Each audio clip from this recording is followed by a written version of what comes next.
like nobody wants to commit. Not in relationships, not in careers, not financially, and especially not when it comes to buying a home.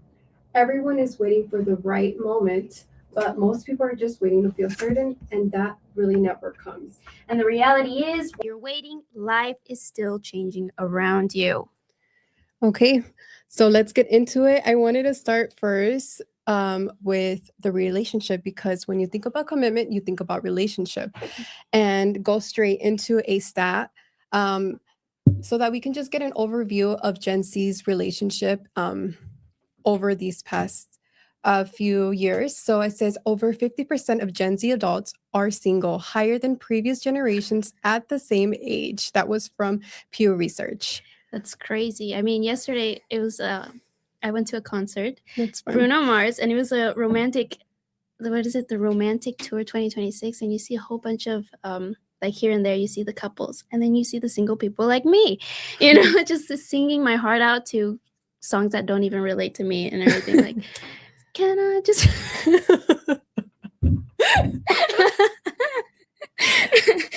I can't sing, but we kind of. Okay, we kind of. Today. I didn't mean for it to happen, but okay. Okay, you can go. Okay, let's get through this. So commitments make. Okay, sorry. We had the giggles. We're getting back on on course. So yes, commitment is being delayed. Generationally, yeah. Yep, and we can definitely see this in my life. Okay, but we kind of want to talk about why this is happening. We're seeing a lot of situationships, this culture where you act as if you were in a relationship, but you actually aren't. You're texting and you're flirting and all that stuff, but there's no one's defining it, and I'm seeing it a lot, especially on social media, if you ask me. I've seen where people are even getting emotional or having some type of connection, but yet there's no label on that relationship. It says here from a status trend data, nearly 40% of Gen Z prefer casual dating over long-term commitment. Yeah, but you kind of want to ask, like, why? Why is this happening? And I think one of them is because they have a fear of choosing the wrong person, like, how do I know that this person is going to be my person for life? Especially for people who are looking to date to marry, you have to be very cautious because that person is going to be your forever person. So you're just like afraid of making a mistake and choosing the wrong person. I think FOMO, fear of missing out, is another reason. There's something better out there. So I don't know. They just keep their doors open and keep that so that they're not tied down, you can say. Yeah, they're trying to keep their options open and trying to see, like, hey, can I be committed to this person, or can I try this and that? And I think ultimately it ends up hurting the person that doesn't know that it's just a situationship. Yeah. I think a lot of people go through tough moments in their situationship, or they're not aligned with that person. So they just start, leaning towards, okay, yeah, let me get back into the dating, or let me get on social media. Well, I've been in a relationship for 7 years, married for 1 year, but I mean, I've been with the same person for 7 years, and it's consistently learning that person, knowing who they are and knowing who I am, because I'm not the same person I was in the beginning of the relationship, and he isn't either. So we've been through, now we're parents, so that takes a big toll on your relationship. And I think if you don't accept that this person is going to change through the relationship, then you get in that mindset of, okay, yeah, I'm going to move on eventually, or this person just does not align. And sometimes it's simply, you need to work through it to really know if this person is or isn't for you. Yep. I wouldn't know. So I You will eventually. yeah. I think same thing. I have that fear of choosing the wrong person that I've always kept myself very guarded and say like, okay, well, they have to meet these certain criterias or else it's not going to work, whether that be the religious values or how you're going to raise your children and all that stuff. And dating for me isn't for just like dating and all that stuff. My view is to date for marriage. Yeah. And so I think that also has to do with the fear that I have of choosing the wrong person, because then you see it around. Yeah. You see people getting divorced. You see people breaking up after spending years and years together yeah. and everything. And I also think that's because people don't ensure that they have the same values, the same foundation to grow, and then they kind of just separate as they go along, because then they notice like, hey, I don't like this, and then they just yeah. break I it had off. that same thing in the beginning. I was like, okay, if I choose somebody, it's not just okay a little bit of time and then I'll find somebody else. Or I never wanted to date around. It was just like I'm looking for someone to commit to. And so was he, and we have a lot of the same values and same base, so that does help. But I was gonna ask you something. Okay. So do you think right now people have a lot of high standards for their dating or their the person they're looking for?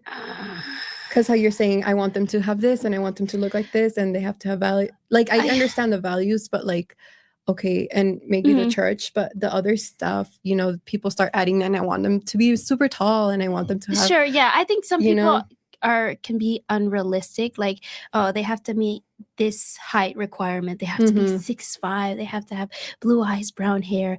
And it's just like, why? Like, I feel like you have to like them physically, but I also think that people take that into consideration too much to where they don't even look at the person and their values. So if they meet the physical criteria, they're like, oh, they're perfect. But then you get to know them and it's like, well, they don't have the same values, but they continued to date that person, and that's when it ends up like shifting, I think. Especially with social media and dating apps, you're always meeting new people, and you have that push on social media that it's okay to have these situationships because everyone's doing it.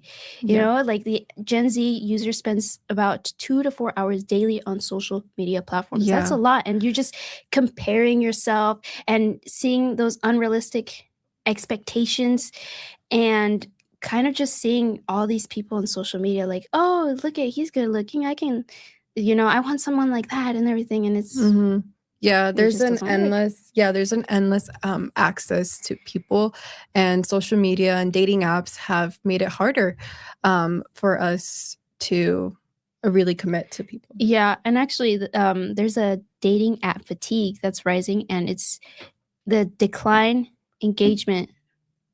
It's declining a lot despite the high downloads, which is kind of weird if you ask me. So like, they're downloading it, they're looking, and they find nothing. So it's weird. But, yeah. So let's go over some questions. Do people actually want relationships or just the benefit of one? What do you think? I think many people are just looking for the benefits of a relationships without actually being committed, because they can say like, okay, I'm out, I was never in a relationship with them, move on to the next person. Yeah. But what about you? Like, what do you think? Yeah, I believe people are too scared to commit. So they like that emotional comfort and just having that person to talk to, but they're scared of that responsibility and the truth behind who they are and who they were looking for in that relationship. Yeah. So do you think it's just commitment, or do you think it's also people being afraid of choosing wrong? I think it's a little bit of both.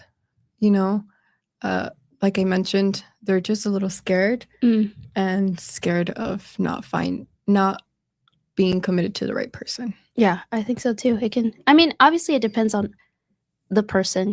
There's people that are just like really afraid of commitment Mhm. because they've been hurt in the past and then other people afraid of choosing wrong. Same thing, because sometimes it has to do with their past. They Mhm. had a relationship that didn't work, and so going on to another relationship, they bring that baggage with them, and they're like, okay, wait, I have to slow down.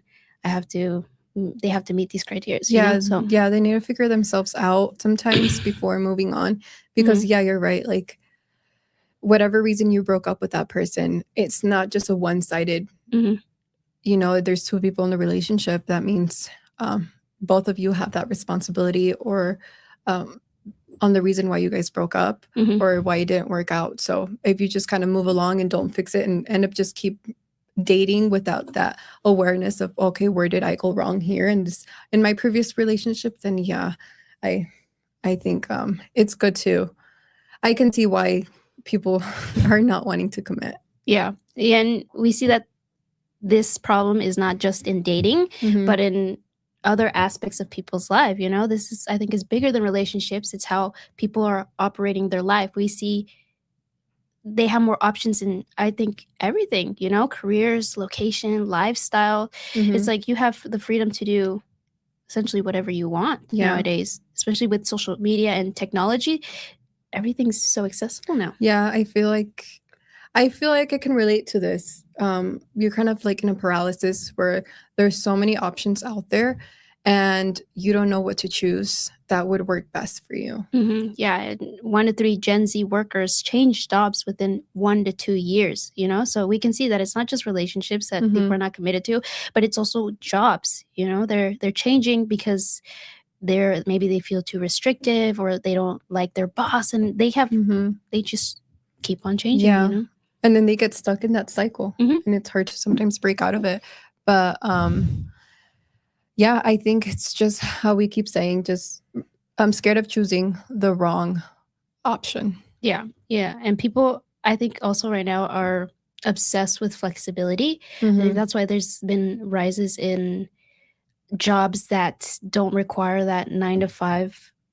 Like, for example, life insurance. People are getting their licenses in that. In real estate, their loan officer's license. Why? Because you have that flexibility. Like, oh, I don't feel like waking up at 9. Well, you don't have to wake up at 9. You can start working at 12. You can work at midnight. You can work at any time without having that restriction. Like, oh, you have to be here at 9. You get off at 5, clock out, and the same routine every single day. I think people are getting tired of that. You know? People get a little scared of the stability that comes with the 9 to 5, and I see that and I get that. I feel like part of the reason is why I'm in real estate, but there's more into it that you have to also commit.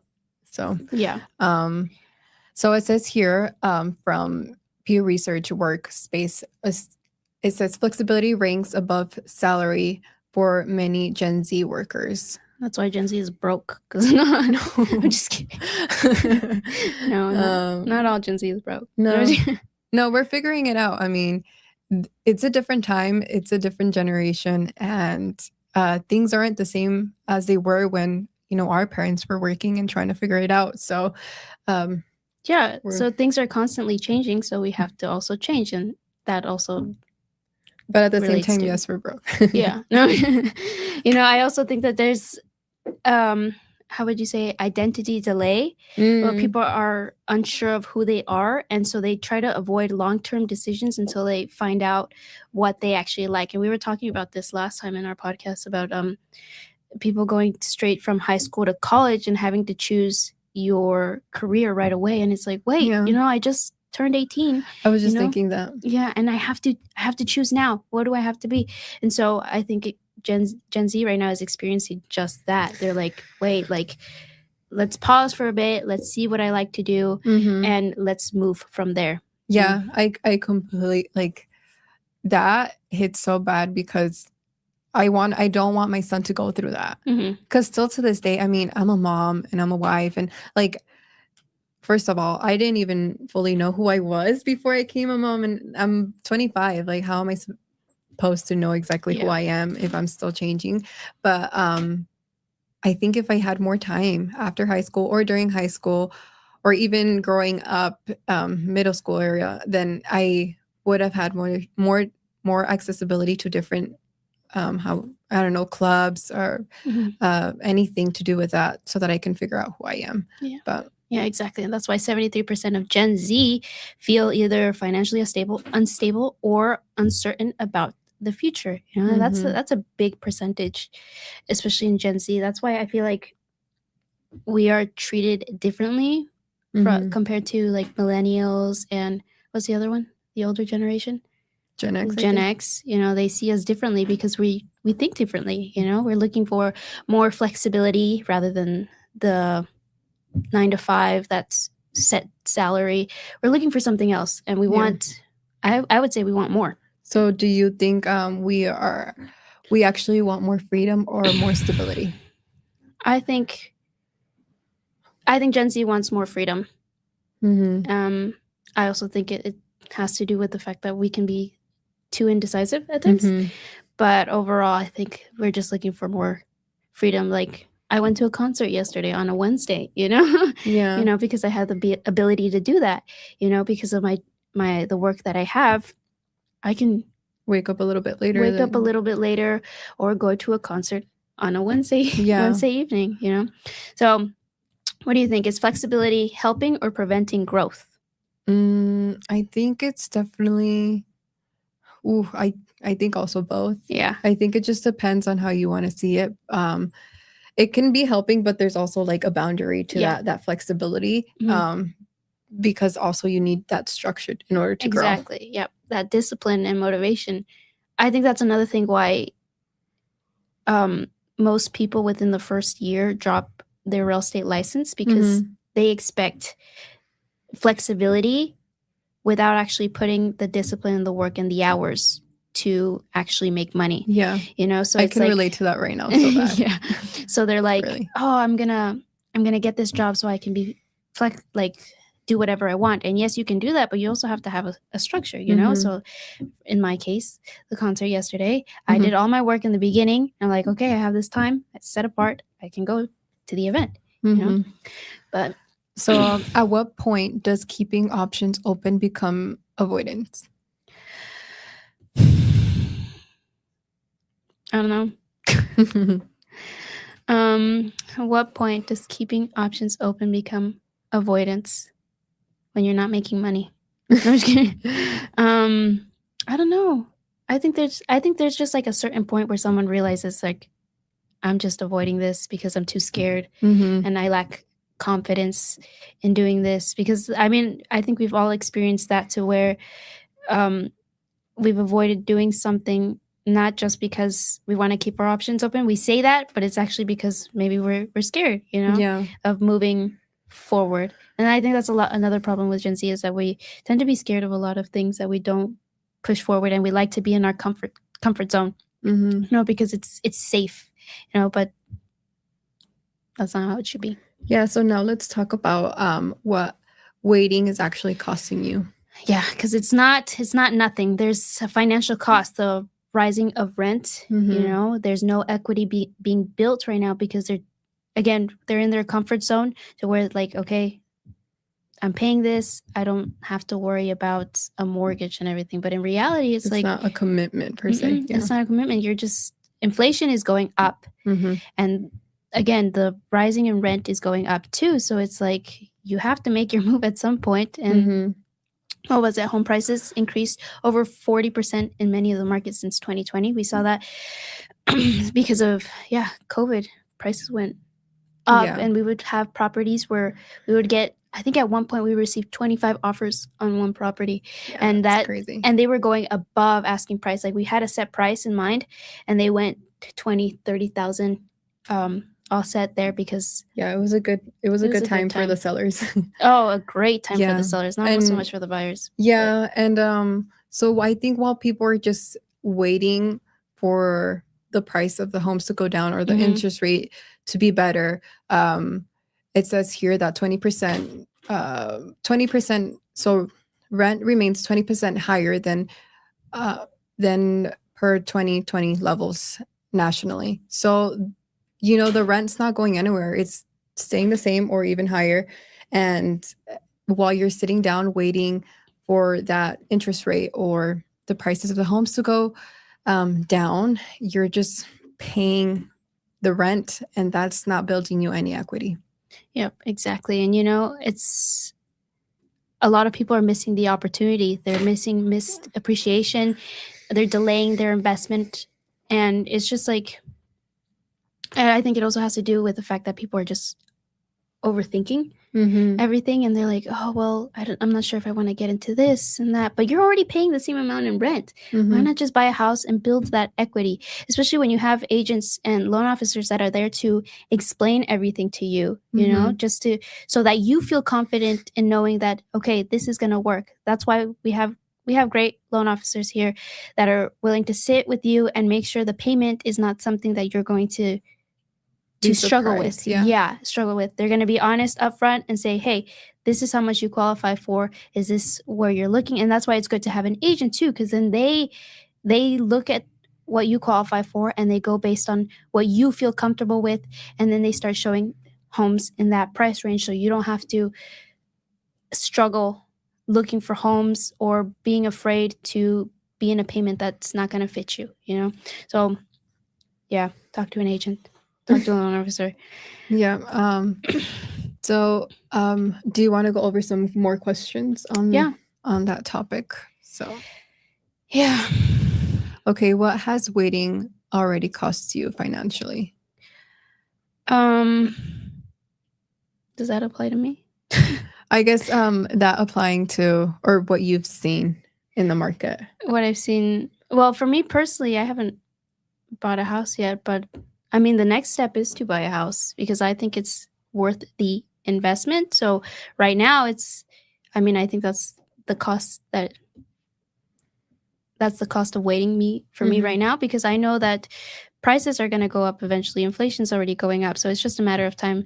They just start trickling up, and that's the market. The market's going up and down and up and down. We saw that in 2022. The prices skyrocketed and then they went down, and people again are waiting right now for the rates to drop. But when rates drop, buyer demand increases, and now you have less options.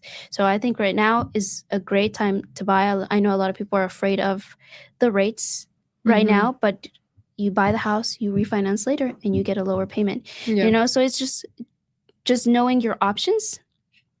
And even if you're not ready right now, just talking to someone, I feel like that would put you one step ahead of everyone else. Just talking to someone and say like, hey, how do I go about this? Okay. You wanted to buy a house, right?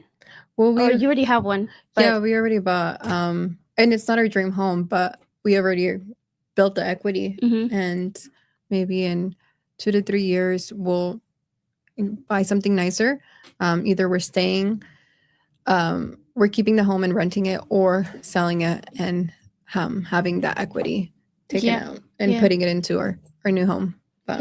Yeah, and I think this all ties back to real estate, which is where it shows up in the most. So we've talked about situationships, we've talked about lifestyle and jobs, and now we're going to talk about the topic of real estate and how that idea of waiting is, costing you. Yeah.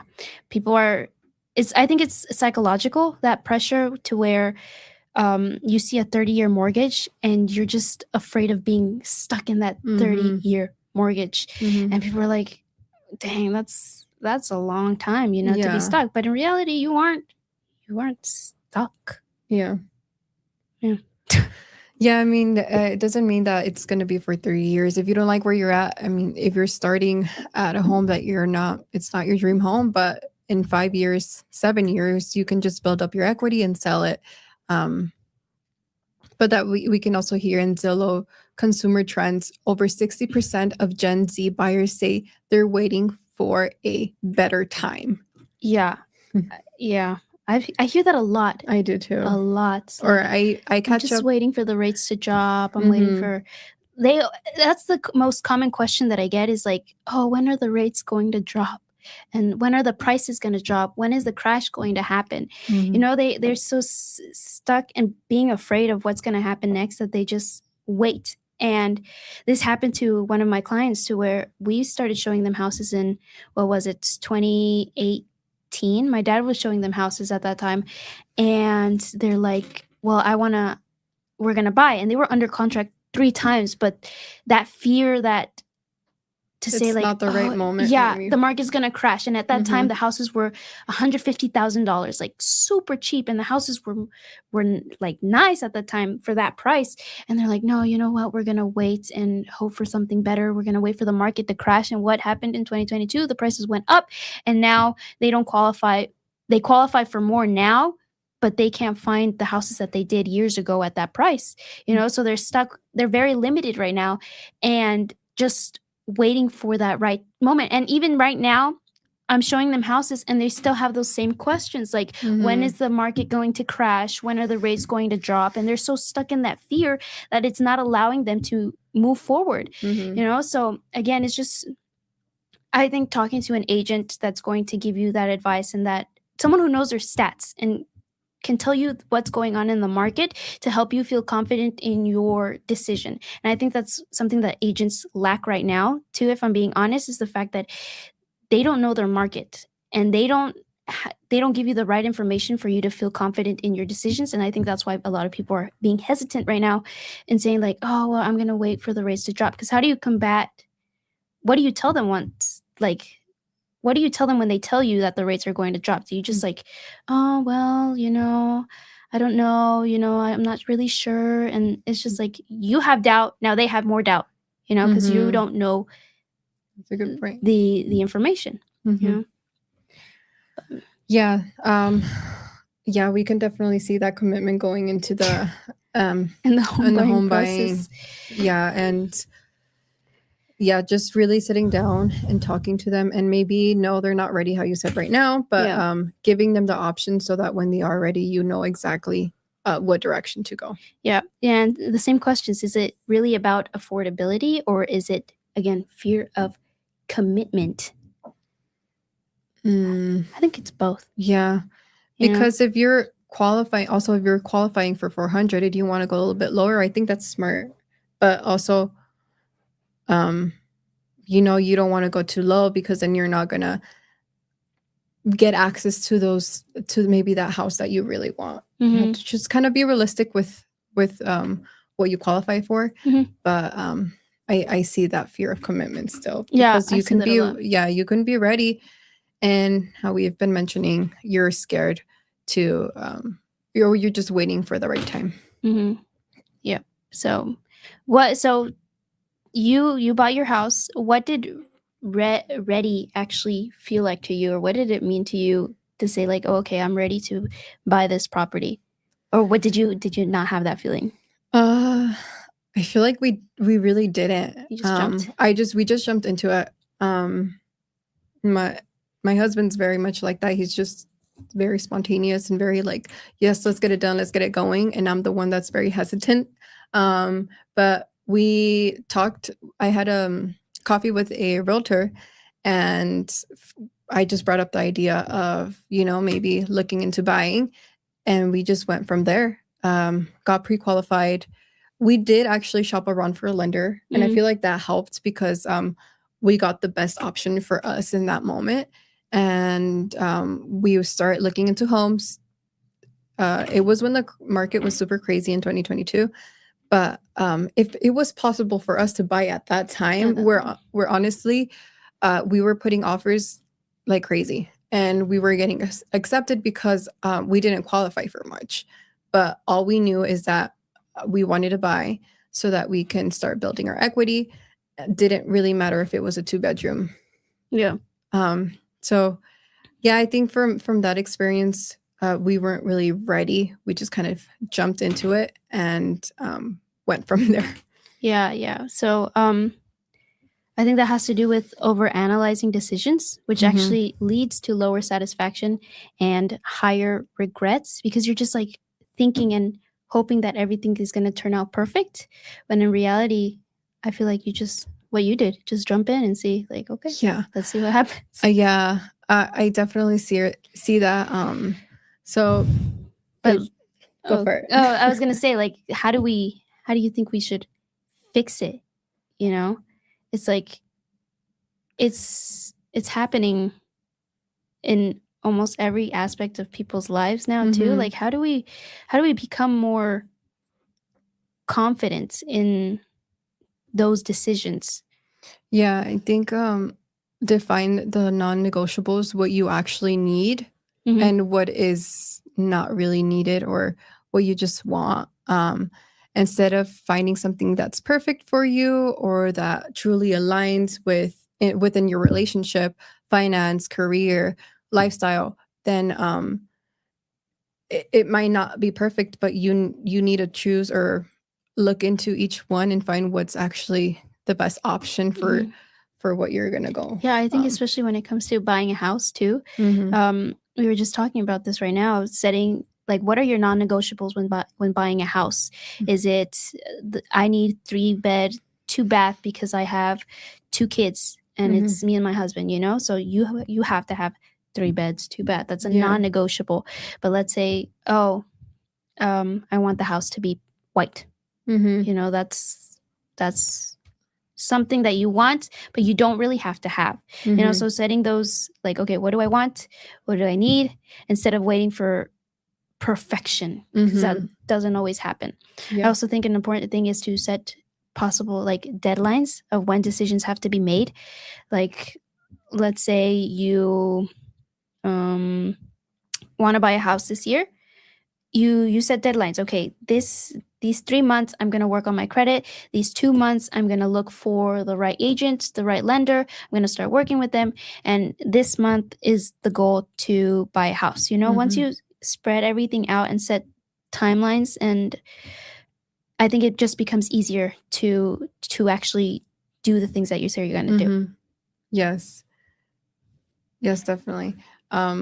Yeah, just and then from there you can for sure commit to what you want to do, and it doesn't even feel like commitment because I think that'll get you to feel more confident in what you already know is for you. Yeah, and actually people who make faster decisions with clear criteria report higher confidence in long term, you know. So just not overthinking things, because I think that's another problem that I've always had is I do I too. overthink. And like the day before, like I was just talking about this too, I was overthinking about buying the concert tickets, you know, and I could have bought them cheaper if I didn't overthink everything, you know. Yeah. But the tickets were still good, you know, a little bit more expensive, but they were great. So yeah, no, yeah, it don't kind of overthink. saves you. It does save you money because then you keep pushing it Same to thing. find the perfect time for it. Yeah. I know. I struggle with that, like the perfection. Yeah. I try to do everything perfect, and that ends up also pushing what I should be getting done. Yeah. Because I'm just like, okay, I'm gonna find the perfect time to do this, and I just I'm like, okay, but then now this showed up, and now this changed, and I start moving whatever I'm thinking about doing, and I never get to it. So that's what we're trying to avoid here. Yep. And that time restriction will for sure work if you're struggling with commitment. So let's go to the rapid fire questions that we have. Perfect partner later or solid maybe that's for me. I'll ask you, perfect partner later or solid partner now? Is it wrong that I'm still hesitating? No. Well, it's because I don't think I'll ever find the perfect person, but I think a solid person that has at least the foundational values the same as me, I think that would be perfect, you know, just like the core beliefs, and then that they're physically attractive somewhat, you know. So, yeah. But yeah. So dream house later or starter home now? Well, for me right now it's a starter home now. Yeah, but I think that's good because now you already have equity, you know, because you didn't hesitate, you jumped in. It wasn't like the perfect one, like it didn't have every single thing that you wanted, but now you have equity, and now you have the ability to now purchase, if you wanted to, the perfect home for you guys, you know, the bigger lot. You like you want an acre, huh? Yeah, we like we like animals. We like chickens and goats. Yeah, we have chickens, and I love egg. Eggs. I like eggs. We have that every I didn't know what you morning. said. I didn't know what I was going for that, but yeah, I think. I don't But like now that, we're but- able to be a little bit more picky with Yeah. the next house. Exactly, because now you can look like, okay, this one has an acre. This one's Yeah. perfect for my chickens. and Yeah, I everything. see the vision here with the coop and Yeah, I don't like that. I'm the opposite. I like yeah. the city vibes, you Yeah. know, and all that stuff. So I'm waiting. I don't. Yeah. Okay. Probably so start at home for me now too. A starter probably. home. Yeah. Really. Oh, it depends. If I get like a lot of money, I'll buy the dream house. But if not, it's Yeah, I at mean, least starts. obviously, yeah, realistically, with your money, if you're able to do it, then yeah, go Yeah. for it. Yeah. But staying what was the next one here? Staying flexible forever or building something real. Building something real, I think, in my opinion, is better Yeah, I think Because- everybody would want. to build something. I think so, yeah. Yeah. I mean, I think that's our goal right now. We want to build something right now so that way in the future we're set. You know, even with the flexibility that we have as agents, our goal is still to build something, whether your goal is to build a team, you know, so you don't have to be showing houses when you're 80 or opening up a brokerage. I think that was the next step in the case of my dad. He was in real estate for 15, 20 years and he's like, well, I like this, but it's not going to be forever. I don't want to be 80 years old showing houses with my cane in the Arizona heat. You know, I don't want that. So he's like, okay, let's open a brokerage and let's start building now. something stable, you know? And it doesn't have to be, you know, in real estate, it can be anything, you know? A Yeah. team. I think that should be people's next thing, building a team for yourself. So that way that thing is running and you don't have to do much. You know? Just a tip, you know? Okay, then. Well, so yeah, the longer you're delaying your decisions, whether it's in relationships, money, Mhm. or in real estate, then the more it will cost you. Absolutely. So if you like this podcast and if you want to hear more from us, make sure you guys, like, subscribe, and share. And we'll see you next time.